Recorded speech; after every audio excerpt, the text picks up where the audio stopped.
perjuangan dia selama 1 tahun untuk bisa ngedapetin izin bikin air gitu. Paling tidak di sekolah itu mereka bisa mendapatkan informasi. Betul, biar nggak jomplang lah ya di Jakarta. Jangan di sana presidennya masih Pak Soeharto ya, jangan sampai gitu kan. Dan itu prosesnya aku ngerasa ketika itu berjalan tuh kayak lama banget Mas gitu. Padahal kan itu proses cepet ya menurut aku ya. Pijar kan sekarang udah angkatan keempat nih. Jadi angkatan pertama itu kami mengirim relawan untuk observasi. Angkatan kedua kita bertindak gitu. Apa sih yang harus kita kasih pertama kali gitu kan? Ya udah kita nggak bisa nih ngasih belajar nggak, orang alatnya aja nggak ada gitu kan. Ngomongin kurikulum merdeka gitu. Jangan ngomongin kurikulum merdeka. Kurikulum biasanya aja. Iya. Sinyalnya nggak ada gitu. Nah akhirnya kita bantu Mas pelan-pelan dan alhamdulillah memang kita disupport ya gitu dari beberapa internalnya CT Arsa Foundation dari Transcorp. Mereka membantu, akhirnya kita yang membantu untuk mendistribusikan lah kayak laptop, alat penguasaan tadi. Betul. Mas Anu bayangkan anak-anak yang tadinya kalau misalnya ANBK dia harus bolak-balik Nunwana Kupang atau Nunwana Wepoli, satu guru harus membonceng sekian anak untuk melakukan itu ganti-gantian. Sekarang ANBK-nya udah bisa di sekolah sendiri karena sudah ada sinyal, sudah ada laptop. Itu ya hampir semua titik seperti itu Mas. Nah itu di satu titik yang tadi ku bilang apa urusannya Pijar sama air gitu. Ya sama ini kayak di Nunwana ini salah satunya itu tadi. Nunwana ada air nih Mas. Ada air ya. Tapi nggak ada sinyal. Nah Lelogama yang air ini Lelogama itu indah banget, itu surga. Aku ngerasa itu tuh surga banget. Makanya kalau datang ke sana tuh orang kayak nggak mau pulang. Itu surga banget. Pada selfiean pasti. Sinyal ada, air yang ada. Gitu. Makanya kita menyelesaikannya tuh satu-satu, nggak yang. Tadi kan ada 100 sungai. Ini nggak ada air sama sekali. Ini wilayah gunung kalau yang ini. Kalau yang tadi pesisir, yang daerah tadi. Tapi kita memang harus melewati beberapa sungai. Di gunungnya bahkan nggak ada air. Berarti sumber air Sodeka tuh enggak ya? Enggak, tidak sedekat itu guys airnya. Enggak ada sumber air masalahnya. Gitu. Dan terus ngapain? Nah kemarin memang air yang di Lelogama ini prosesnya cukup panjang. Karena gini Mas, desanya tuh desa adat Mas. Itu berat lagi. Gitu. Mereka punya kultur yang sangat kuat biasanya. Tapi kami bersyukur banget gitu kedatangan kami tuh mungkin kalau bahasa kita orang Jawa tuh sowan berkala gitu kali ya. Jadi nggak yang cuma pelan-pelan ya. Nggak yang cuma datang. Kita tuh ngetuk pintu keluarga bapak, kita menyebutnya keluarga bapak raja ya. Nah, karena memang kalau di daerah NTT itu masih ada lah Mas budaya-budaya seperti itu gitu. Tokoh-tokoh agama dan lain-lain tuh. Kepala suku lah ya. Iya, itu yang paling penting yang harus kita ketuk. Gitu. Nah itu kita ngetuknya aja tuh ya Allah Mas. Dan ini relawan aku nih yang kita taruh di Lelogama tuh relawan yang aku ini apa namanya? Bukan mengerikan, yang aku tuh agak worry gitu. Duh bisa nggak ya anak ini gue taruh di sini gitu, karena tuh anak kecil. Oh iya. Anaknya tuh imut banget, kecil banget, lembut banget Mas. Jadi kadang gue aduh gue taruh, tapi gue yakin anak ini bisa karena itu tadi kita melewati step-step penyaringan relawan ini benar-benar sesuai dengan kebutuhan kita. Dilalahnya yang tadinya aku worry banget sama anak ini, dia udah kayak hampir menyerah gitu kan terkait air, karena aku bilang lo harus meninggalkan legacy ketika pulang pergi dari situ. Apa sih mau lu tinggalin di situ? Oke, lu ngajar di situ iya gitu. Lu bisa, semua orang mah bisa ngajarin baca tulis itu mah semua orang bisa. Bukan harus lulusan guru harus ngajar baca nulis itu. Mungkin yang cuman juru masak atau tata boga dia juga bisa kok ngajar baca tulis itu. Cuman kan yang kita cari relawannya bukan yang seperti itu gitu. Kita mencoba mencari orang yang bisa gimana caranya dia datang ke satu tempat tuh dengan gaya yang humanis. Lu selalu ngosongin gelas lu gitu ketika lu datang ke satu tempat sampai pada akhirnya lu bisa keisi dengan banyak hal gitu kan, dengan pengalaman-pengalaman yang lu punya. Nah kita balik lagi ke air nih. Jadi si air ini pertama kali kita bilang tanah itu kan tanah adat Mas. Jadi ada satu nggak boleh dibor ya. Iya bener. Jadi ada satu gunung itu ada airnya.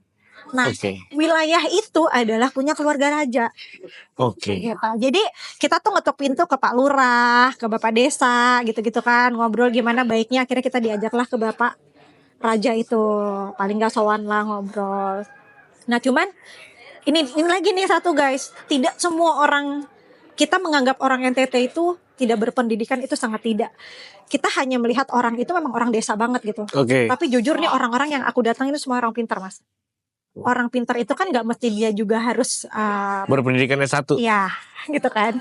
Karena dia belajar kan dari alam, Mas. Betul. Satu dia belajar dari alam, dia belajar dari budaya, dari leluhurnya dia dan lain-lain gitu kan. Nah, si Bapak Raja ini selain dia memang kuat dengan adat istiadatnya, tapi beliau juga pintar dan dia berkuliah dengan yang dan yang sesederhana itu, Mas. Dan dia ternyata ahli apa ya disebutnya mah ahli yang bagian air tuh apa ya ininya irigasi, geologi. Oh, geologi, mineralogi. Ya itulah. Metalurgi. Mineralogi. Kita ngaco aja Bang ya. Jadi intinya sebenarnya Bapak Raja ini cukup baik sebenarnya. Oke. Cuman relawan kami itu terlalu lembut, Mas. Tapi nggak apa-apa, aku bilang sama dia, justru kita jangan seperti mereka. Iya, jangan ngegas. Betul. Ketika dia bilang, Mbak, aku hampir menyerah gitu. Mbak, aku nyerah aja, air ini nggak bisa. Dia bilang gitu. Aku bilang, apa cara yang udah lu coba? Aku udah kesini, Mbak, udah hampir 20 kali aku kesini nggak bisa. Oke, gue boleh nggak ngasih saran? Lu datang sekali lagi dan lu bilang bahwa lu benar-benar melakukan ini dengan tulus dan ini untuk masyarakat. Dia bilang. Akhirnya dia datang lagi, Mas. Datang malam itu dia video call gue, itu gue agak ini sih terharu ya gitu. Mbak Didi, beta udah di rumahnya Bapak Raja, dia bilang gitu kan. Alhamdulillah besok kita udah bisa potong babi gitu. Kayak perjuangan dia selama 1 tahun untuk bisa ngedapetin izin bikin air gitu. Itu kan sebenarnya air juga bukan buat kita, Mas gitu. Bukan buat kepuasan kita dari yayasan bisa membangun air di sebuah desa tuh enggak gitu. Tapi emang kita mau ngebangun air itu untuk membantu masyarakat gitu. Untuk semua dimulai dari sekolah yang kita bina. Iya. Gitu. Akhirnya dengan cepat tuh, Mas, dan alhamdulillah aku juga disupport gitu ketika aku dapat informasi bahwa si Bapak Raja ini mengizinkan. Sampai mereka kan ya itu ada tadi ya harus ada potong babi dan lain-lain gitu kan. Akhirnya aku ngomong lah ke yayasan gitu, ini udah diizinin bla bla, dan memang dananya udah ada gitu, kita udah tinggal jalan dan memang nunggu izin waktu itu. Udahlah akhirnya potong dan lain-lain berjalan. Dan gue nangis lagi. Tapi emang ini, Mas, kalau misalnya kita inget kalau aku mungkin inget prosesnya ya. Jadi kayak ternyata perjuangan itu tuh nggak semudah yang orang lihat gitu. Betul. Dan orang mungkin ngelihatnya lama banget sih lo bikin air gitu. Karena kami dari program Pija dari CT Arsa Foundation, kita tuh nggak pingin kita datang cuman ngebangun abis itu kita tinggal, Mas. Betul. Karena mereka nggak punya rasa memiliki. Akhirnya gue minta teman-teman relawan, gimana caranya lu bisa minta ke masyarakat yang membangun air itu.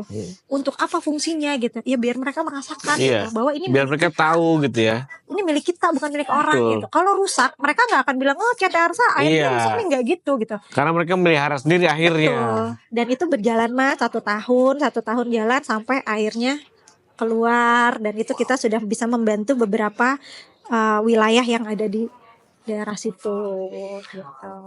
Pak Raja nih kenapa sih Pak Raja? Tapi Pak Rajanya keren loh. Ya tapi kok nggak boleh? Bukan nggak boleh, Mas. Kalau menurut begini, dia sering kali, kalau yang aku dengar ya, dia sering kali didatengin sama orang dari lembaga yang bilangnya, oke, kita mau bantuin kalian ngebor air ini. Giliran udah datang, udah fix, udah tanda tangan, nggak datang. Dia kecewa, Mas. Masyarakat adat itu kalau udah kecewa, mereka tidak akan pernah mau menyerahkan. Menurut mereka alam itu kan harta karunnya mereka, Mas. Betul. Itu surga, bukan surga, itu nafasnya mereka gitu. Betul. Mereka harus hidup dari alam. Mereka itu, berdampingan gitu kan. Banget soalnya dengan alam. Gitu. Jadi tapi yang kita heran memang ya itu, Mas, ya alhamdulillahnya niat baik kita tuh disambut baik. Kan kadang ada niat baik tuh ya nggak tentu nggak tentu juga diterima baik sama orang gitu. Tapi ini diterima baik, cuman ya itu prosesnya panjang. Sampai aku nanya, Bapak, beta mau tanya, kita pakai ngomongnya tuh memang udah harus kayak warga lokal ya. Beta harus mau tanya, mewakili lah ya. Beta mau tanya, Bapak kenapa kemarin terlalu sulit ditemui bla bla bla. Ya akhirnya dia cerita dia punya pengalaman yang semua orang itu sombong. Datang seolah-olah mereka orang kaya, mereka mau membantu kita bla bla bla bla bla gitu kan, tapi habis itu mereka hilang gitu kan. Terus kenapa Bapak akhirnya percaya sama kami gitu kan. Berawal dari CT Arsa datang membangun sekolah gitu. Tapi sebenarnya yang bikin beta pada akhirnya menerima tuh karena Ibu Siti. Jadi relawanku namanya Siti Nur Artina. Anak ini kecil tapi dia sangat teguh. gimana caranya dia bisa meluluhkan hati saya. Sebenarnya hati saya sudah luluh sudah lama gitu, tapi dia bisa meluluhkan hati keluarga saya. Wow. Karena kalau dari keluarga raja itu Mas, ketika izin, kalau satu orang nggak mengizinkan, nggak akan jadi gitu. Betul. Nah Ibu Siti bisa melakukan itu, Ibu Didi dia bilang gitu. Saya sebenarnya ahli di bidang tanah, pertanahan, saya ahli di bidang air gitu. Makanya saya selalu tanya sama Ibu Siti, kalau misalnya kamu mau melakukan air, apa yang dia bilang, gimana cara mengalirkan air dari sini ke desa. Iya. Itu si relawan aku Mas, sampai dia bilang, Mbak ini aku udah gak, dia tuh nggak sanggupnya cuman karena itu dia ditantangin itu.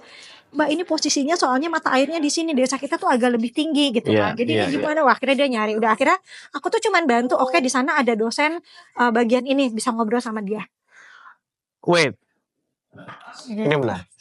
Oke. Ada sumber air, ada tempat. Lalu anak pijar yang ditanya nih. Oke, ini sumber air di bawah, ya kan? Desa lu di atas. Cara naikinnya gimana? Iya. Itu bukan pijar yang jawab ya? Itu mereka yang jawab ya? Mereka tuh maksudnya keluarga rajanya. Si relawan ini ya? Relawan yang jawab. Mereka harus tahu atau mereka belajar dulu? Riset Mas. Sampai ya itu karena habis selesai Bapak Beta minta waktu, saya harus coba cek dulu seperti apa kondisinya. Itu dia nelfon saya si relawan itu. Kita kaji bersama bareng-bareng yang anak-anak yang ngerti terkait ini. Kita ke kampus waktu itu minta tolong Tin, coba lo kontak orang yang kenal deh gitu, gimana caranya. Ketemu Mas. Begitu Tina ini bisa menjawab gitu ke Bapak Raja, akhirnya di approve gitu. Walaupun Tina merasa bahwa apa yang dia dapat itu ilmunya tuh nggak sekeren itu gitu, ternyata si Bapak Raja itu sebenarnya ahli tanah sebenarnya gitu. Ngetes aja. Iya, nah itu yang tadi aku bilang, pada akhirnya kenapa kita saling belajar. Pada akhirnya ya kita ternyata belajar juga sama masyarakat di sana gitu. Dan mereka juga nggak bodoh-bodoh ya. Maksudnya bodoh Mas. Kita mesti ngilangin stigma bahwa saudara-saudara kita yang di pedalaman itu nggak tahu apa-apa gitu. Betul. Mungkin kalau kita sama-sama ke hutan gitu ya, dengan knowledge kita dan knowledge mereka, mungkin kita yang mati. Kita gitu. yang tersesat. Iya, mungkin kita yang kacau duluan gitu kan. Betul. Karena knowledge-nya beda. Pintar itu bukan masalah akreditasi kalian udah di level mana gitu. Tapi ya lu bisa survive sampai hari ini aja udah pintar. Iya, betul. Dan aku selalu nyampein ke teman-teman relawan tuh ya, kita tuh semua murid semua guru gitu. Lo bisa saja suatu saat bisa menjadi seorang murid gitu, tapi lo bisa menjadi seorang guru juga. Nah, ini yang menarik adalah berarti kan ketika misalnya gue adalah relawan nih gitu ya, ditanya nih cara nampung air hujan gimana gitu kan, artinya gue pijar harus punya ekosistem ya, artinya teman-teman yang dibalik layar semua, gitu, pihak-pihak yang dibalik layar gitu ya. Siapa aja sih yang bantuin pijar kayak dari mulai pelatihan? Pasti ada pelatihannya kan? Ada. Gue pernah lihat tuh pakai baju tentara mereka. Nah, ini pasti ada pelatihannya. Ya, terus adakah dosen-dosen yang siap membantu gitu itu gimana? Ada banget Mas. Jadi di saat awal perekrutan itu kita sudah bekerja sama nih. Oke. Kerja sama, ya aku biasanya tergantung kebutuhan. Setiap tahun itu pasti pelatihannya tuh bertambah. Bukan berkurang ya, bertambah gitu kebutuhannya. Karena itu materinya ditambahin ya. Materinya ditambahin karena relawan itu nggak cuma ngajar, tadi yang aku sampaikan kan. Kita tuh ada 3 yang kita fokuskan di pijar itu, pendidikan, kesehatan, dan pendampingan masyarakat. Oke. Gitu. Tapi memang secara garis besar pijar ya harus menjadi seorang guru di sana gitu. Tapi dia tidak hanya menjadi guru seorang murid, tapi dia bisa menjadi guru seorang ibu desa, dia menjadi daerahnya, guru masyarakat, betul. Dia bisa menjadi guru untuk anak-anak muda gitu, betul. Dan lain-lain. Dia guru formal hanya waktu jam belajar saja sebenarnya kan. Nah, itu pelatihannya selain kita merekrut mereka secara detail, dalam arti maksudnya kita membutuhkan sosok relawan itu seperti apa, ada psikotesnya, ada pelatihan-pelatihan soft skillnya tuh, leadershipnya ada. Wah, ada itu juga. Ada Mas, leadership ada, kerelawanan itu seperti apa. Iya, jangan sampai mereka kesana mereka ternyata bukan leader ya. Betul. Jadi dipimpin sama anak-anaknya tuh. Betul. Nah, setiap pelatihan itu selalu pelatihan fisik itu kita taruh di belakang Mas. Terakhir.